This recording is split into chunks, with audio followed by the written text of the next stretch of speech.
Amém? Graças a Deus. Então, eu quero falar sobre algo interessante, que eu acredito que a gente, como filho de Deus, nós precisamos a cada dia entender que Deus é um Pai. Deus, ele é aquele que quer fazer na nossa vida, através da nossa vida e para a nossa vida. E uma das coisas que a igreja tivera sempre a expectativa, tanto da igreja primitiva, em Atos capítulo 2, quando nasce a igreja pelo derramado do Espírito Santo, a igreja começa ali. Né? E a Bíblia diz que haveria uma grande testemunha que iria pregar em Jerusalém, Samaria, Judeia e até os confins da terra. Você percebe que ele fala sobre um espaço geográfico. E esse espaço geográfico, segundo aquilo que o autor diz, era necessária a pregação do evangelho para que as pessoas pudessem alcançar o benefício maior, que primeiramente era a salvação. Eu acredito que nesses últimos dias que concerne a igreja aqui na terra, Deus, ele vai manifestar a sua glória tamanha na nossa vida, que nós vamos pregar como nunca pregamos, nós vamos falar como nunca falamos, nós vamos ser ousados em Deus como nunca fomos. Porque a Bíblia diz que é de glória em glória, é de fé em fé. Está comigo? Então a expectativa de Deus, agora é de Deus, não é nossa, a expectativa de Deus em querer nos abençoar nesses últimos dias para que possamos ser canais para outras pessoas, será muito grande. Amém? Você está comigo ou não? Então, eu quero falar sobre a questão da glória de Deus, sobre o favor da parte de Deus para a igreja. A Bíblia diz que uma é a glória dos homens, uma é a glória dos anjos, outra é a glória de Deus. Observe que existe participação de anjos, Deus e a igreja, ou pessoas. Entenda algo que eu vou falar aqui e você vai entender o porquê muitas pessoas ainda não alcançaram este conhecimento, por mais que estejam dentro de uma igreja cristã, ouvindo palavras que têm o poder inerente a ela. Pode ser qualquer pessoa pregando nesse lugar, que não tem uma boa comunicação, que não tem uma boa retórica, que não tenha um poder de comunicação que possa levar as pessoas a um estágio emocional muito grande. Mas se alguma pessoa prega aqui que não tem nenhum conhecimento pelo qual eu citei aqui, mas se ela cita as Escrituras, ela tem o poder de alcançar os ouvintes que estão ouvindo a palavra. Por quê? Porque a palavra de Deus, ela tem um poder inerente a ela, é um poder próprio. Agora, é lógico que quando um ungido fala, quando uma pessoa que é separada por Deus ministra algo da palavra de Deus, se prepare para ser abençoado. Por isso que eu costumo dizer o seguinte: só de você estar se expondo à palavra já existe uma graça que te alcança. Só de você estar nesse lugar onde você hoje trabalhou, outros já começaram a trabalhar desde o dia 1º, 2º, não sei. Só de você se expor à palavra de Deus, algo já começa a mover no reino espiritual a seu favor. Você está comigo? Irmãos, pare e pense comigo. Jesus Cristo estava em um longo sermão, e eu vou ler o texto base. Ele estava em um longo sermão, onde se agrega 5.000 pessoas. Observe algo que eu vou dizer aqui. 5.000 pessoas, ao ouvir daquilo que ele fazia, ao ver os sinais que ele manifestava, falavam assim: esse cara é diferente. Vamos nos agregar, vamos chamar a vizinha, o fulano, o parente, para que possa receber algo desse homem chamado Jesus Cristo de Nazaré. Pois bem, se aglomera 5.000 pessoas para ouvir do seu sermão. No meio dessa situação, Jesus Cristo olha para os seus discípulos e diz: dê de comer a esse povo. Aí os discípulos olham um para o outro e falam assim: rapaz, é 5.000 almas, que negócio de dar de comer a esse povo? Nós não temos nada assim. Jesus Cristo, o que é que tem aí?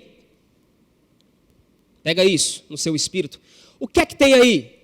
5 pães e um garoto, 2 peixes. O que é que Deus precisa para mover os céus a nosso favor? Simplesmente o que nós temos. Nós não vamos dar para Deus nunca aquilo que ainda não recebemos da parte dele, para devolução. Deus, ele não quer o que muitas vezes o outro está dando de você. Deus não quer muitas vezes o que o irmão está dando, que você muitas vezes fala: puxa vida, ele dá tanto, eu dou tão pouco. Não, Deus simplesmente quer aquilo que você tem, para que aquilo que você tenha ao dar ao Senhor, ele possa fazer milagres na sua vida. Aleluia. Então eu quero falar sobre a glória de Deus, sobre o favor de Deus sobre a nossa vida.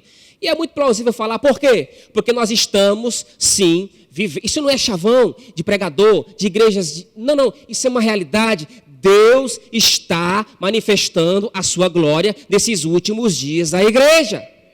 Agora, você precisa estar no lugar certo para que essas coisas comecem a acontecer na sua vida. Aleluia. Abra a tua Bíblia comigo. Carta de Paulo aos Romanos, capítulo 5, versículo 17.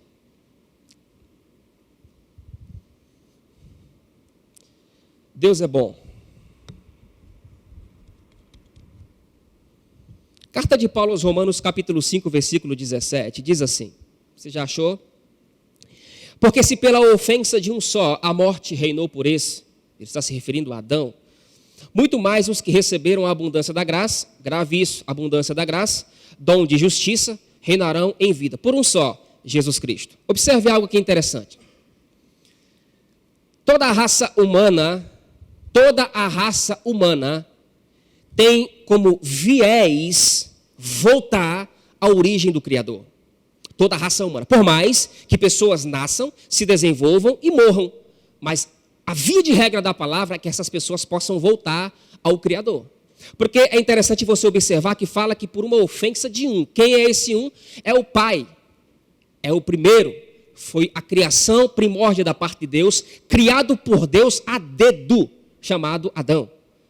Deus criou Adão e posteriormente Deus cria a mulher. Eu quero colocar isso como fundamento para que você entenda que Deus, ele tinha o melhor para a primeira criação. Através da primeira criação iria se acontecer o desenvolvimento das nações, iria acontecer o desenvolvimento das pessoas na face da terra.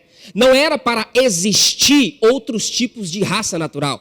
Não era para existir. Não era para existir o conceito da divisão das línguas, ou a confusão das línguas lá em Gênesis, falando da Torre de Babel. Não era. Deus, ele precisou intervir no processo, porque ele percebeu a decadência do homem a cada dia, buscando a sua justiça própria. E uma vez que o homem busca a sua justiça própria, ele tenderá a se frustrar, porque tudo que ele busca não trará consigo resultado, exceto decepção.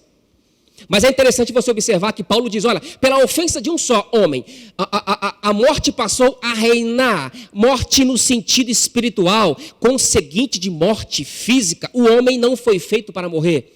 Eu, você, todos os que já passaram por esta terra, ninguém foi feito para morrer. Por causa da degradação moral de Adão, por causa da desobediência de um só, o pecado, a morte passou a reinar. Aleluia.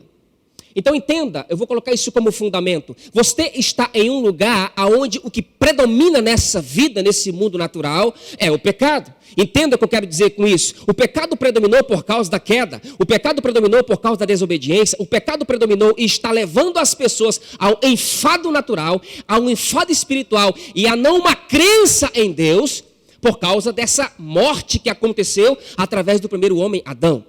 Para que você entenda, Deus, ele sempre quis o relacionamento com o primeiro homem criado, que era Adão. Mas você vai perceber que dentro do proceder das coisas, quando a mulher toma do fruto, nada tinha acontecido. Mas quando o homem toma do fruto, acontece duas coisas. Observe algo interessante. Eu fiquei a perguntar durante alguns anos para Deus o porquê Satanás não foi direto na peça matriz da coisa, que era o homem. Ele foi direto na mulher. Aí o Espírito Santo me falou algo importante. Ele disse, sabe por quê, filho? Porque a mulher é a peça mais frágil da criação. E a mulher... Satanás entendia que o papel fundamental da mulher era ser uma auxiliadora idônea. O que significa isso? Uma mulher que iria dar o equilíbrio dentro do lar. Aí Satanás, por saber isso, sabendo que ela era uma peça mais frágil, vai e dá sugestões para ela. Sabendo que essas sugestões, ela poderia posteriormente chegar até seu marido Adão e bater um papo com ele sobre o fruto que ela tivera comido. E a prova é que quando ela fala sobre isso, nada tinha acontecido. Ela come do fruto, nada tinha acontecido. Mas quando Adão toma do fruto que ele disse que era belo aos seus olhos e bom para se comer, acontece a sentença. Duas. Primeiro, ele passa a ter o conhecimento daquilo que é certo e errado. Nas suas práticas, Adão tinha o livre-arbítrio quando Deus o criou. A prova é que existia a árvore do conhecimento do bem e do mal. E talvez algum amigo que esteja assistindo, algum calvinista, né, que não acredita de fato, mas sim acredita que Deus ele predeterminou alguns para a salvação e outros para o castigo eterno, a banição eterna. Esse próprio texto de Gênesis já comprova que Deus não é um arbitrário. Deus é um Deus educado através da pessoa do Espírito Santo. Ele é aquele que dá ao homem a decisão daquilo que ele quer fazer em vida. Não é uma arbitrariedade. Nós não temos um pai ou um Deus déspota que decide por nós, faz por nós, aponta o caminho para a nossa vida, onde nós não temos a escolha de ir por ele ou não. Porque, afinal de contas, ele é Deus, ele é soberano. E a soberania de Deus, mal interpretada por alguns, também dizem que Deus, se Deus é soberano, ele intervém no processo a hora que quer. Até aí eu concordo. Mas quando se diz que Deus ele é aquele que vai reger a nossa vida em uma totalidade, onde nós não temos a escolha de decidir por ele ou não, aí eu já não concordo. Porque, irmãos, a Bíblia diz em Hebreus capítulo 6, que cada um de nós iremos prestar contas de si mesmo diante de Deus. Opa, se cada um vai prestar contas diante de si mesmo diante de Deus, por que essa questão, então, de uma arbitrariedade e de um Deus que decide pela nossa vida no completo e no total? Não faz jus isso. Prestar contas do quê? Se é Deus que decide. Ele que é o arbitrário da minha vida. Então, entenda que quando a mulher ele dá ao homem, o homem tem duas sentenças. Primeiro, a terra será maldita por tua causa. Maldição diz respeito a pecado, pecado diz respeito à morte, morte diz respeito à separação de Deus. E qual é a segunda sentença? Trabalharás em prol do suor do teu rosto. Isto é, vai acontecer o trabalho onde vai gerar enfado. Você trabalha, você fica cansado, enfadado, preocupado, triste, decepcionado. Por quê? Por causa do pecado. Adão trabalhava, ele não tinha enfado antes da queda. Por isso que Deus falou, a terra é tua, o jardim é teu, lavre, faça o que você quiser com esse jardim. Dê nome aos animais, faça o que você quiser. Mas no dia que comer, vai morrer. Porque eu estou colocando esses fundamentos para que você entenda aonde eu quero chegar. Por uma ofensa, a morte reinou por Adão. Mas muito mais os que receberam a abundância da graça e o dom da justiça. Observe algo que eu quero citar aqui. O que significa abundância de graça? Os que receberam a abundância da graça, dom de justiça reinará em vida. O que significa abundância de graça? Abundância de graça, vou dar um exemplo bem prático para que você entenda naturalmente. Abundância de graça é quando você tem necessidade de algo e você faz de tudo para que esse algo se manifeste na sua vida para uma satisfação própria. Você tem necessidade, você quer almejar algo, você quer ter sucesso em uma área da sua vida, em uma área das finanças, no casamento, com filhos, e por aí vai. Tudo aquilo que te faz bem. A abundância de graça é a mesma coisa de você estar situado em Deus, nascido em Deus, e existe uma graça que te favorece, que te assiste, e que concede o que você precisa, vírgula, e com um detalhe. Muito mais além daquilo que você pede, imagina e pensa. Não, tem gente que não entendeu que não. A graça de Deus é isso. A abundância da graça é isso. A abundância da graça de Deus, ela nunca vai nos deixar frustrados quando esta se manifestar. Aleluia. Eu acho interessante porque, às vezes, até o que nos faz bem, naturalmente falando, quando a gente conquista, quando a gente usufrui, a gente no final dá uma reclamadazinha. Já aconteceu isso com você? Poderia ser assim, né? Mas tu já usufruiu, já foi beneficiado, já se alegrou. Mas no fundo, você... podia ser assim, né? Fomos viajar, passamos por alguns estados do Brasil, do Nordeste. Aí quando eu cheguei em casa por esses dias, conversando com ela, a gente poderia passar em tal lugar. Por quê? Nunca a gente está satisfeito com aquilo que naturalmente vem a nosso favor. Nunca. Agora, quando a abundância da graça de Deus está fazendo parte da nossa vida, como um estilo de vida, a qual nós estamos inclinando o nosso coração para Deus, aonde nós estamos dizendo, Senhor, a minha vida é tua, porque a Bíblia diz que nós fomos comprados por um bom preço. Opa, só se compra a alguém naquele tempo, só se comprava a alguém que era proveitoso para o serviço escravo. Só se comprava escravos que era bem parrudão, forte. Não se comprava escravos frágeis. Por quê? Porque eles precisavam do benefício pela qual eles estavam pagando por aquilo. Agora, veja bem. Nós fomos comprados por um bom preço. É o que Paulo diz. Nós precisamos, pois, glorificar a Deus com o nosso corpo. Opa, eu não sou mais de mim mesmo. Precisamos glorificar a Deus com o nosso corpo e com o nosso espírito, os quais pertencem a Deus.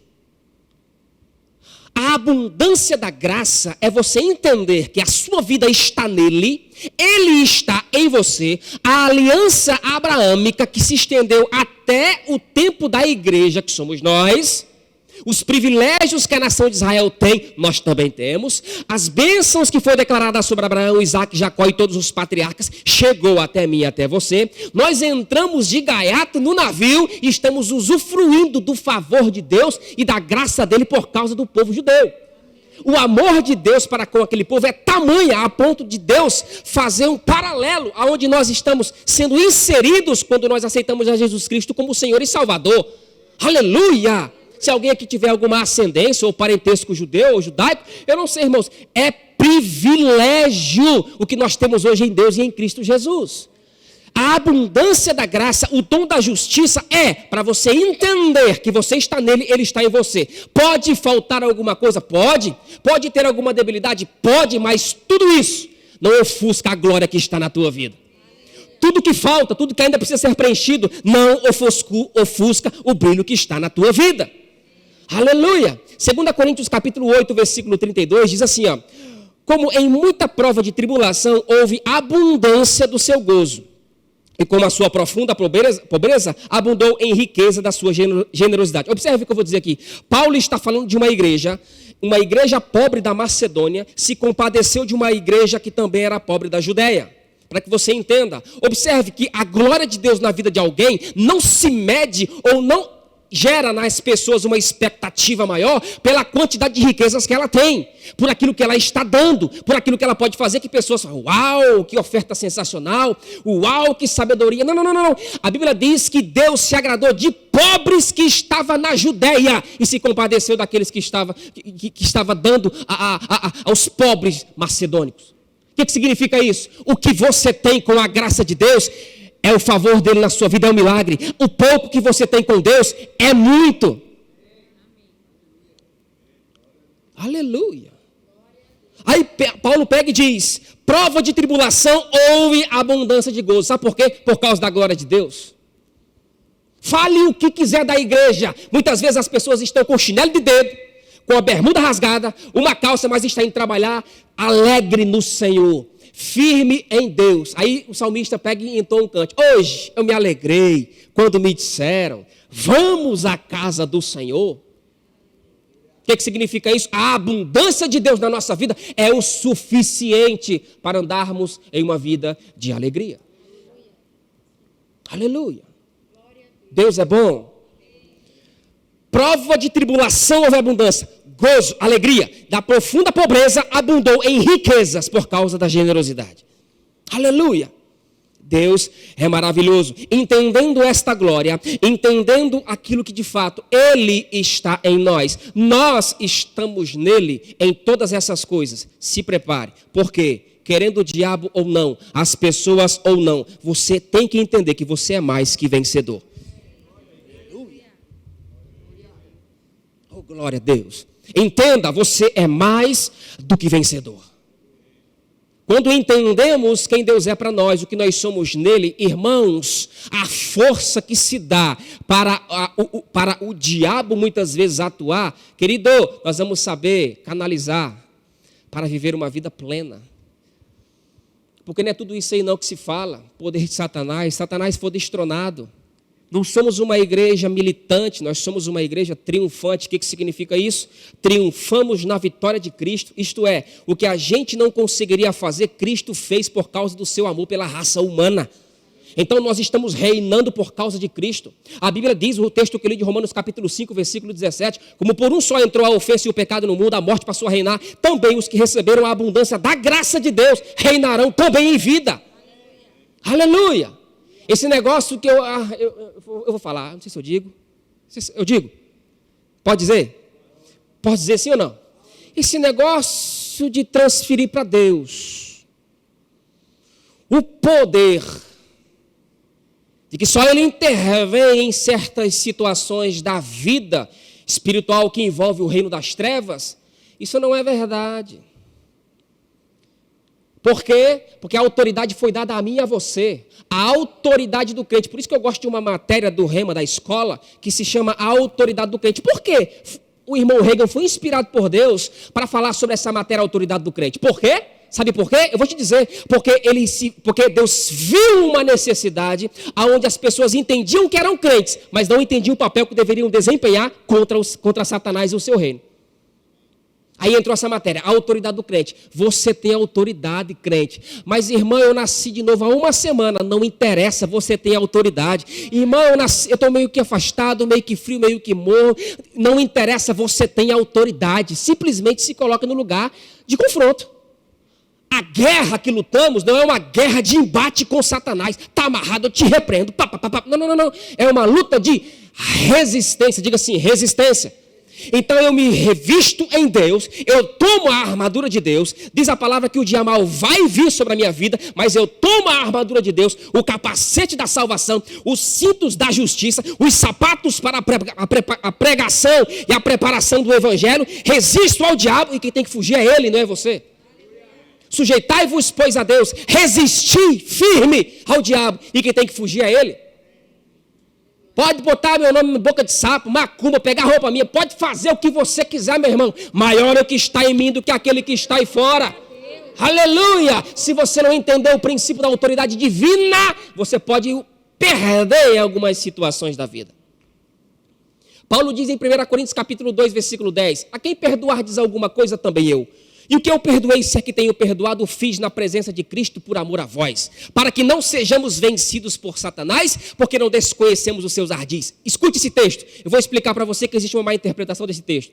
A Bíblia está dizendo que se nós não nos posicionarmos em Deus no conceito de perdão, Deus, Mateus capítulo 4, fala que Deus, se não perdoardes as vossas ofensas, os vossos ofensores, o Pai Celestial não vos perdoará as vossas faltas. Porém, se perdoardes aos ofensores, aqueles que vos caluniam, se perdoardes, o vosso Pai Celestial também perdoará as vossas faltas. Porém, se não perdoar, não será perdoado. Por quê? Mas eu sou crente. O perdão diz respeito a uma crença em Jesus Cristo para a salvação. Agora, se não há perdão para com o irmão, a pessoa que te fez mal, a pessoa que está te afligindo, você não está recebendo o perdão constantemente da parte de Deus para o seu favor se manifestar na sua vida.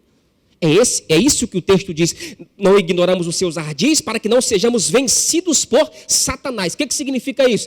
Significa ele tocar físico, ser? Não, porque você já tem um dono. Você já é uma propriedade exclusiva de Deus. Quando a Bíblia fala sobre Satanás, porque não desconhecemos os seus ardis, para que não sejamos vencidos por ele, é a retardação dele, segundo o propósito de Deus na nossa vida, que vai nos trazer benefício. É isso que o texto diz. O texto diz para nós perdoar as pessoas, se livrar. Paulo diz, do que depender de mim, eu tenho paz com todo mundo. Por quê? Porque nós não podemos abrir as brechas para que o diabo possa ter legalidade de atuação. Aleluia. Diga, Deus é bom. Mas a graça de Deus é para nos favorecer. A abundância de Deus é para nos favorecer. A glória de Deus é para nos favorecer. 2 Coríntios capítulo 4, versículo 15 diz assim: porque tudo isto é por amor de vós, para que a graça, observe isso, para que a graça multiplicada por meio de muitos faça abundar a ação de graças para a glória de Deus. Oh, aleluia! Ame esse versículo por quê? Porque ele pega e diz: há uma igreja que tinha todos os dons espirituais em manifestação, a igreja de Corinto. 9 dos dons espirituais estavam ali em manifestação. Todos os dons espirituais estavam ali. Aí Paulo, certa vez, chega para essa igreja e fala: ó, nisso eu louvo vocês. Entendendo sobre os dons, entendendo sobre a palavra, entendendo sobre a ordem, tudo isso eu louvo. Agora, quando ele chega na ceia, ele fala: nisso eu não vos louvo. Por quê? Porque os irmãos de Corinto não estavam entendendo que o posicionamento em Deus requeriria deles um estilo de vida diferente. Eu vou arrochar um pouquinho agora, o caldo vai engrossar um pouco mais. O estilo de vida em Deus requer de nós alguns posicionamentos diferentes do que muitas pessoas têm aí fora. A Bíblia fala que nós iremos chegar diante de Deus um dia para prestar contas daquilo que nós fizermos por meio do corpo, por meio das obras. O que significa isso? Responsabilidade dada, responsabilidade um dia será inquirida. Aí Paulo pega e diz, porque tudo isso é por amor de vós, para que a graça seja multiplicada. Opa! Graça multiplicada? Graça multiplicada? A graça é uma via só de mão única? Não. Tanto ida quanto volta, mão dupla, multiplicada. O que significa algo multiplicado? Algo que é 1, algo que é 2, algo que é 1 passa a ser 2, algo que é 2 passa a ser 4, algo que é 10 passa a ser 20. Isso é multiplicação. O que significa isso? Deus é o Deus da multiplicação. Recebe isso, ser profético. Deus, Ele quer conceder da sua glória para a nossa vida, para que possamos multiplicar o que recebemos da parte dEle. Se todo o favor de Deus você canalizar só para você incha demais, por isso que o conhecimento, Paulo diz, o conhecimento da letra em si, ela faz o homem inchar e pode até morrer, porque a letra pode matar. Ele fala da letra da palavra inspirada. Mas o Espírito em vós é o que dá o equilíbrio e vivifica a vossa vida. Então, a graça multiplicada é para nós termos, e se é multiplicada, é para abençoar. Se é multiplicada, é para abençoar. Eu recebi uma palavra na virada de ano. Pum! Multiplicação, restauração, abundância de Deus. Falei, uau! Por quê? Porque se eu canalizar isso só para mim, eu incho. Deus quer que abençoemos uns aos outros. A tua fé elevada é para você ajudar aquele que está fraco. A bênção financeira na tua vida é para você repartir com quem precisa, porque não vai te faltar. A saúde que você tem e o procedimento que você tem para que você tenha essa saúde, você se exercita, você medita na palavra, é para que outras pessoas possam seguir o seu exemplo. Aleluia. Graça multiplicada. Graça multiplicada por meio de muitos. Faça abundar a ação de graças para a glória de Deus.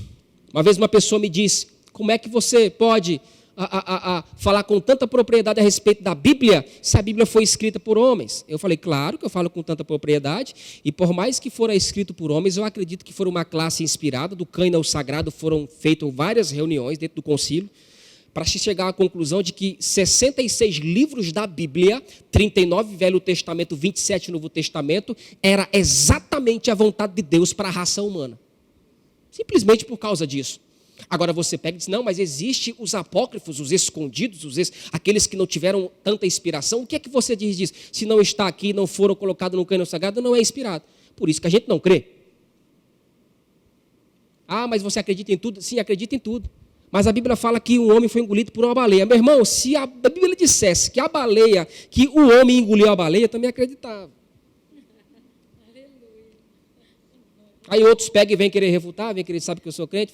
Outra coisa, aquela questão do Mar Vermelho, aonde abriu-se o Mar Vermelho, passaram-se muitos israelitas e o povo de Faraó, todos eles morreram. Aquilo foi algo que, naquele tempo, a nação e o Rio Jordão era um tempo de maré baixa. Aí é que esses caras intelectual demais, vêm com um negócio desse, logo para mim. Falei, cara, deixa eu dizer uma coisa para você. Se foi dessa forma, eu acho que o milagre foi maior ainda. Aí ele disse, por quê? Porque ninguém morre afogado com água batendo na canela. Se a maré baixa, a água bate na canela. Mas como é que não faz? Então, meu filho, eu acredito no tudo que ela falar. Agora, a Bíblia diz que a salvação dar-se-á por meio da fé. E aí? Vai acreditar ou não? A Bíblia fala que você é salvo e ao mesmo tempo não é. E aí? Vai acreditar ou não? Porque Tito fala, em esperança somos salvos. E aí, dá para tu? Não, porque após a morte, aí é com Deus, negativo. A expectativa tem que ser em vida. A crença tem que ser em vida. Se tu morre, negão, sem Jesus Cristo, fora da comunhão, na comunhão eternamente, fora da comunhão estará eternamente. Se morre na comunhão com Deus, na comunhão permanecerá eternamente pelos séculos dos séculos. Então, querido, toda a filosofia tem sua importância, mas, irmãos, o que norteia a nossa vida é a palavra. O que norteia a minha vida, a sua casa, a sua família, tudo que você é, tudo que você tem, é a palavra até os dias de hoje. O salmista disse algo interessante: eu escondi a tua palavra no meu coração para não pecar contra ti. É a palavra. Salmo 119, versículo 116, diz que ela é lâmpada para os pés e ao mesmo tempo é luz para o caminho. O salmista diz no Salmo 116, diz que ela é mais doce do que o mel. O mesmo salmista diz que a palavra de Deus, o homem que está nele, envolvido nele, crente nele, é comparado aos montes de Sião, que não se abalam, mas permanece para sempre. Assim como os montes estão à volta de Jerusalém, assim está o Senhor em volta do seu povo. Aleluia! Quantas e quantas vezes Jesus Cristo ensinou isso, falando fica na proteção, fica na graça, e ele até se compara com galinha. Uhul! Jesus Cristo fala para a nação de Israel: Jerusalém, Jerusalém, que matas os profetas e apedreja os que te foram enviados. Quantas vezes quis eu fazer assim como a galinha faz com os seus pintinhos debaixo das suas asas, mas vós não quiseres. Mas vai chegar um dia que vocês vão dizer abertamente, todos vão ouvir: Baruch Rabá Bechene Adonai, que quer dizer, bendito és tu que vem em nome do Senhor. Porque Deus deseja que nós possamos estar debaixo do seio da sua graça e da sua proteção. A coluna de nuvem de dia para proteger do sol escaldante no deserto do Sinai, para que aquele povo pudesse chegar até a terra prometida, era a coluna que guiava o povo, meu irmão. Era possível sair debaixo da coluna, mas o povo sabia que se saísse morria pelo o calor escaldante do deserto. Aquele negócio lá é 40, 50 dias durante o dia e 0 grau durante a noite. As variações em Israel sofrem muitas graduações. Aí Deus coloca uma coluna de fogo de noite por causa justamente do frio e das víboras venenosas que saíam durante a noite para poder comer. E picava o povo de Israel, morria o povo. A coluna de fogo, a presença de Deus protegia aquele povo. A glória de Deus está nos envolvendo. A glória de Deus está nos protegendo. A glória de Deus tem sido conosco até os dias de hoje. A glória de Deus está nos assistindo. Aleluia. A tristeza, muitas vezes, dos discípulos foi justamente por causa disso. Senhor, tu vai. Não vá não. Aí Pedro chega para Jesus: não vá não, padecer não, padecer em Jerusalém. Jesus Cristo fala: é necessário que se cumpra aquilo que fora dito pelos profetas e pelos salmos, que Cristo iria chegar em Jerusalém, padeceria dos sumos sacerdotes, iria ser entregado, morto, crucificado e ressuscitaria ao 3º dia. Aí Pedro: não vai não, morra não, faça isso não, poupe a tua vida. Aí Cristo, entendendo o seu propósito e vendo o propósito do diabo de impedir aquilo, por quê? Porque o grão de trigo, se comparado a Jesus, tinha que cair na terra e morrer, porque se ele morresse, ele não ficaria só, produziria muitos frutos. Mas se ele fica só e não morre, aí o besta do Satanás põe no coração de Judas para trair Jesus. Irmão, ele sabia que a morte dele traria vida a toda a raça humana se assim acreditasse na sua morte e ressurreição. Ô besta, é Satanás. Aleluia. Aí os discípulos ficaram tristes quando ele disse: importa que eu vá. Aí Jesus dá uma dura em Pedro: não, para trás de mim, Satanás, tu me serve como pedra de tropeço, não cogita das coisas do alto, mas sim das coisas terrenas. Tchau! Foi para o seu propósito. E diz que quando acontece a morte de Jesus Cristo, diz que os discípulos ficam presos e trancafiados com medo da perseguição dos judeus. Porque se mata o rei, se mata o guia, todos os seus súditos e seguidores também precisam perecer, porque senão a mensagem continua sendo propagada. Mas escute, eles estavam presos com medo dos judeus. Ao 3º dia, Jesus Cristo ressuscita. Ao 3º dia, ele aparece às mulheres. Ao 3º dia, ele diz: não, pode ficar tranquilo que eu vou avisar. Mas também vá na frente, pode avisar os seus irmãos. E diz que quando eles chegam lá, eles estavam presos. Quando se bate na porta, houve um temor interno dos seus discípulos. Por quê? Porque pensavam que estavam ali sendo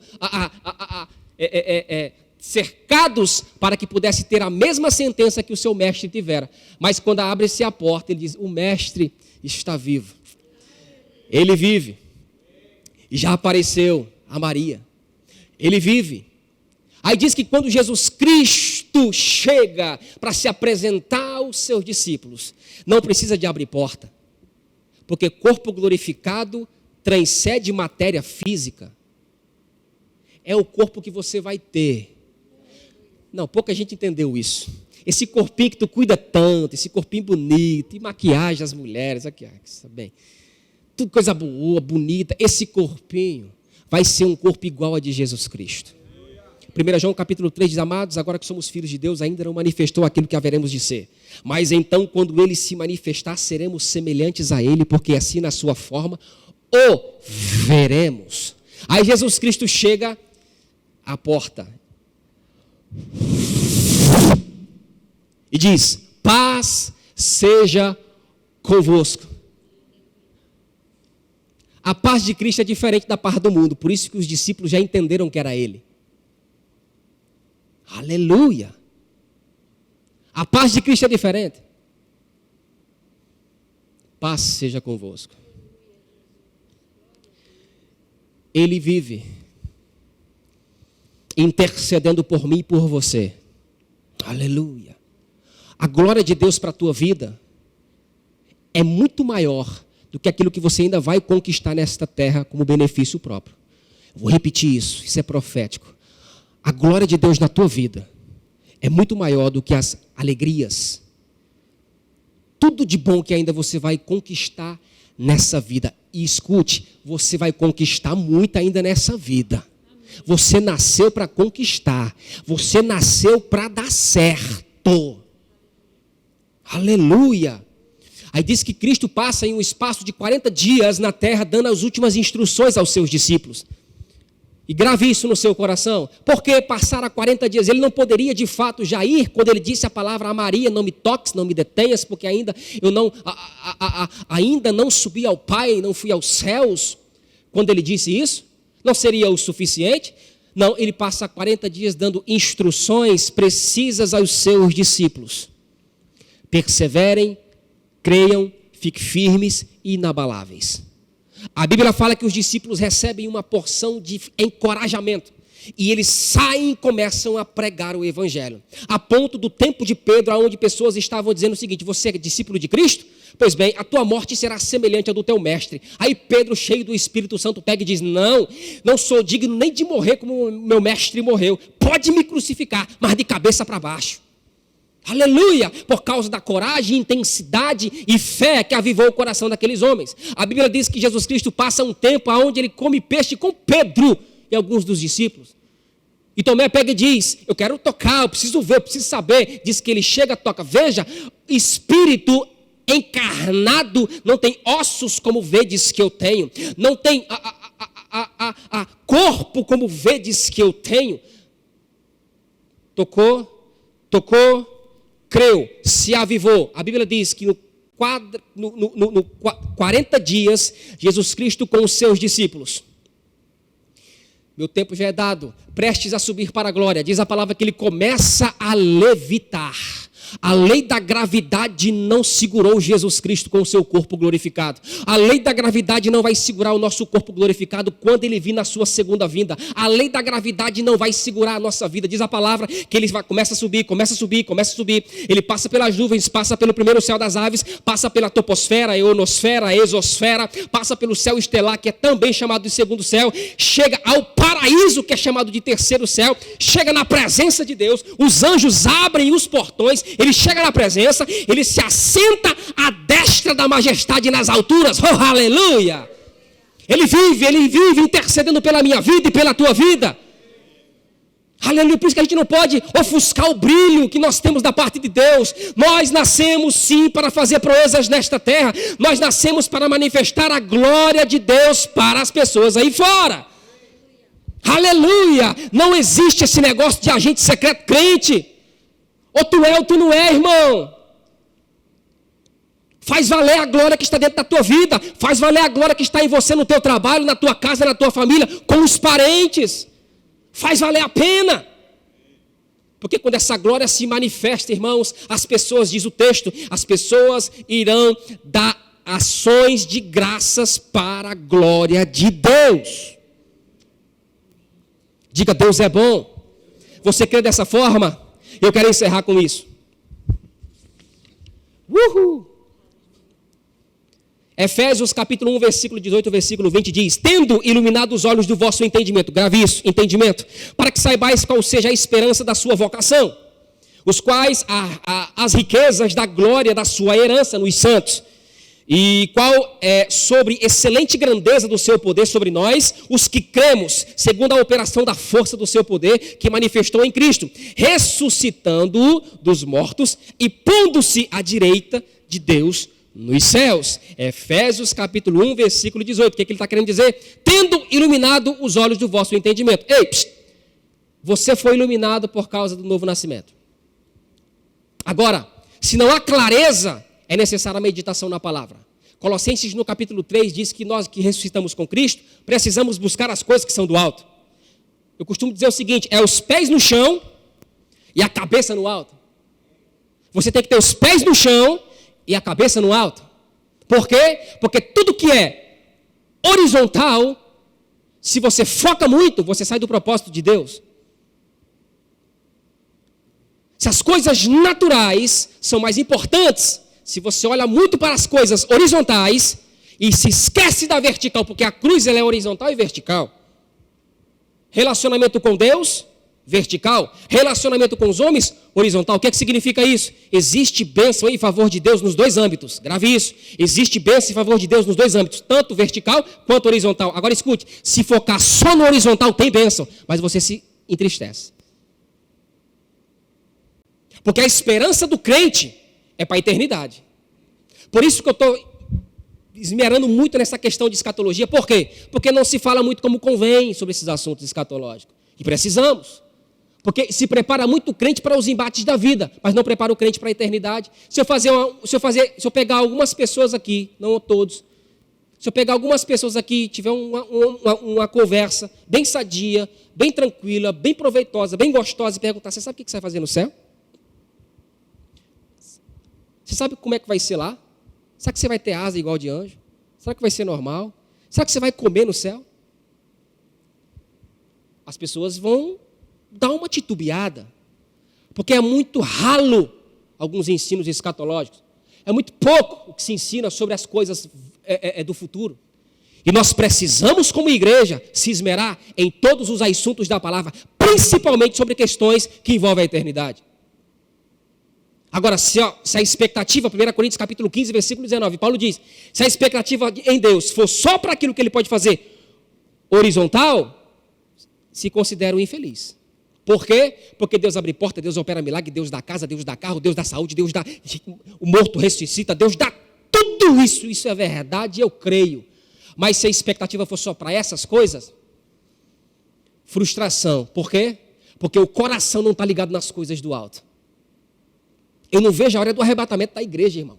Eu não vejo a hora de receber bênção da parte de Deus. Favor, bênção, pá, minhas filhas, vê, pregando, cantando, eu pregando para... Irmãos, isso aqui vai ser tabela da parte de Deus pelo propósito que Ele tem na minha vida. Mas o meu desejo, a minha ânsia é pelo arrebatamento da igreja. E não é por escapismo, porque eu quero ficar muito tempo aqui ainda. Mas o meu coração arde para olhar naqueles olhos que são igual chamas de fogo. Seus cabelos são brancos como a neve. E na sua coxa está escrito Rei dos reis e Senhor dos senhores.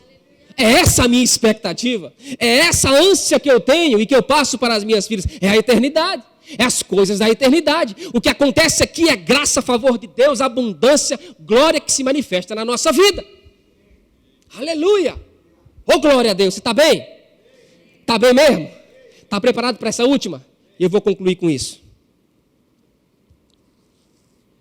2 Coríntios 9, 8, 14 diz, e Deus é poderoso para fazer abundar em vós toda a graça, a fim de que tendo sempre em tudo, toda suficiência. Irene, bota para mim, por favor. Pode botar. 2 Coríntios 9, 8 ao 14. Vocês vão acompanhar. Toda a suficiência, abundeis em toda boa obra, conforme está escrito, espalhou, deu aos pobres, e a sua justiça permanece para sempre. Ora, aquele que dá semente ao que semeia e pão para comer, também multiplicará a vossa sementeira e aumentará os frutos da vossa justiça. Você entendeu o que eu quero dizer? Olha só que interessante. Diz que Deus é poderoso para fazer abundar em vós toda a graça. Tito fala, pela graça de Deus sois salvos. João fala que o homem que está inserido no corpo é comparado como Jesus Cristo como sendo a videira verdadeira. Ele é inserido na videira. Abundeis em toda graça, a fim, olha o final de tudo isso, a fim que você tenha sempre em tudo. Que você tenha sempre em tudo, toda suficiência, abundeis em toda a obra. É claro que o texto fala sobre generosidade, sobre semeadura, porque ele vai citar o texto posteriormente, do versículo 9, do 14 em diante, semente, a que semeia, pão para o alimento, é claro, mas ele fala, sabe o quê?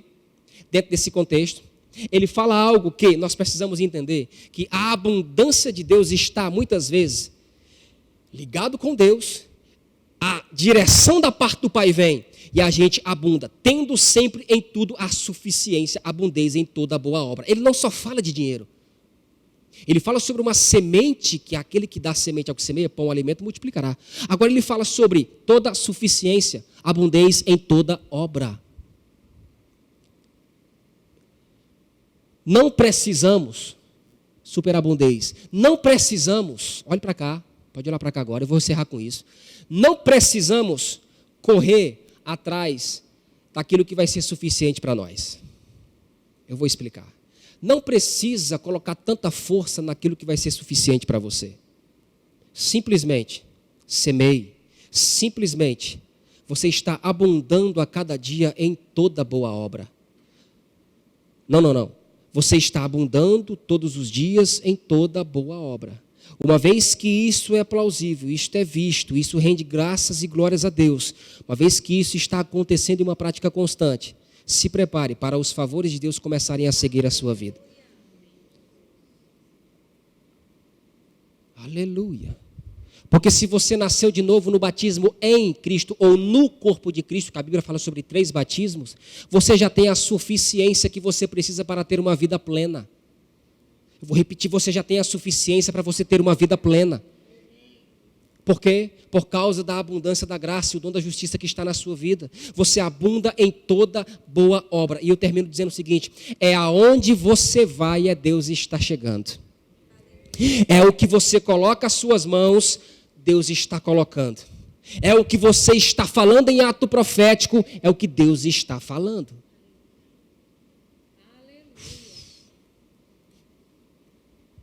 Aleluia. Curva a sua cabeça. Curva a sua cabeça.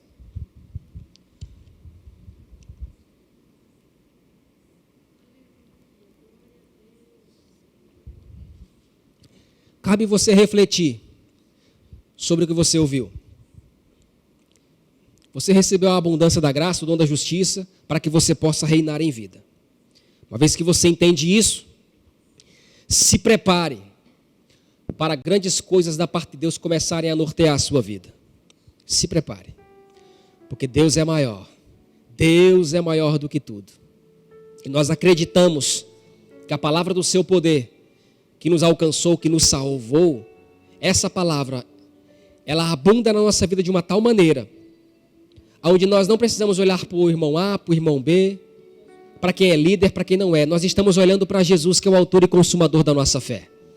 E quando você coloca o seu coração na expectativa do seu Pai, naquilo que Ele vai fazer, se prepare para receber dos favores de Deus nesta terra. Nunca vi um justo desamparado, nunca vi. Justiça é o ato de você estar em Deus e Ele fazendo aquilo que você merece por causa da justiça. Nunca vi um justo desamparado, nem a sua descendência mendigar o pão. Se prepare para grandes colheitas nesse ano de 2014, por causa de generosidade, por causa de bondade, por causa de retidão, por causa de caráter alinhado, por causa de uma ânsia pelas coisas de Deus, vontade de servir, vontade de estar na casa de Deus comungando com os irmãos. Se prepare para as coisas de Deus se manifestarem na sua vida. Aleluia!